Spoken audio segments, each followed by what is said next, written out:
Good morning. It is Wednesday, the 28th of August, and our reading is from Philippians 2:2. Fulfill my joy that you think the same way by maintaining the same love, being united in spirit, and thinking of one's purpose. Now, Paul's desire was for unity in the church. And the unity, of course, was tied to the reality of who Christ is and how we come to be his children.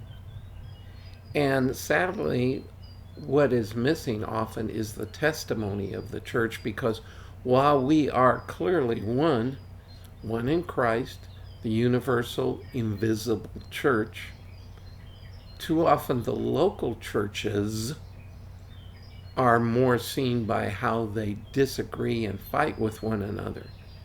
And here I'm talking about churches that really are Christian, that are grounded in and in agreement on the fundamentals of the faith. There's many churches out there that couldn't be called Christian even though they call themselves such. But for those who are part of the church, we can agree to disagree on secondary issues. But we are one, and we need to show that unity. We need to be able to work with one another and not be concerned about secondary issues. And it's okay to disagree.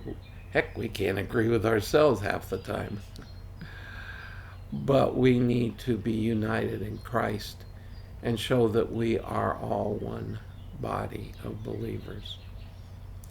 And so, if you have an opportunity to fellowship with somebody who you don't necessarily agree with on everything, hey, take advantage of it, because they're your brother or sister in the Lord. And in heaven, there's not going to be sections for the Baptists, for the Presbyterians, for the Independents.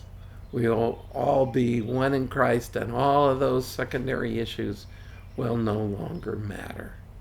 So pray that the church demonstrates the unity God intends it to. And accordingly, have a unified day, and I'll see you again tomorrow.